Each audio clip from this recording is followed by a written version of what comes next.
How much of your decision on Jordan was based on what Drew wasn't doing? In terms of you talking about out on the floor? Yeah, the lack of defense. Well, yeah, I did not think that Drew and even Powell at times, the combination of both those bigs were up the floor in pick and roll coverage. You know, because these guys are dangerous pick and roll. It's a dangerous pick and roll team. They have multiple guys from Harden to Kevin Durant to Westbrook that come off that thing and they can do a lot of things with the basketball when it comes to the pick and roll game.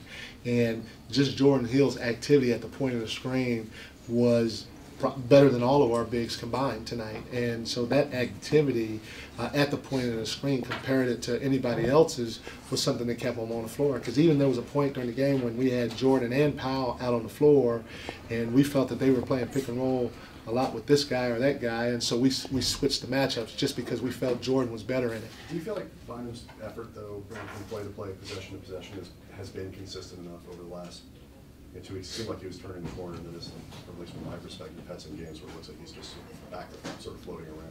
Well, I know in pick and roll coverage, if we tell our bigs, whether it's Andrew or Powell or whoever, to be up the floor, if you're not up the floor at the point of the screen and we're getting hurt and somebody else is, then somebody else is going to play. I mean, if we give our guys a coverage, they got to do it. And one thing, like I said, I didn't think Andrew was up the floor a lot in pick and roll coverage. Powell was up there sometimes in pick and roll coverage. We got to be up all the time so that they're not getting a clean shot at our guards and then they're turning the corner and coming off and getting to the rim or getting wide open jump shots.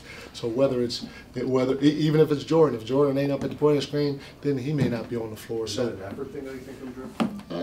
I mean, it can be an effort thing. Also, I think Drew thinks at times that he's long enough that if he's back X amount of feet, when that guy comes off, he's good enough to still challenge the shot. You know, so sometimes it is effort. Sometimes I don't know what he's thinking. But our pick and roll coverage against these guys is, our bigs need to be up the floor because they set a lot of screen and rolls, and they got to be up the floor at the point of the screen in order to help that guard, because that guard's getting hit. And I mean, Perkins is setting screens like this, and you know he's using his bottom to turn into the screen, and that's hard to defend that if you're guarding the basketball and you're guarding all-star players like Westbrook and Durant. So you have to be able to give support to the on-ball defender, and tonight we did not do a good job of that, especially in the first half and in the third quarter.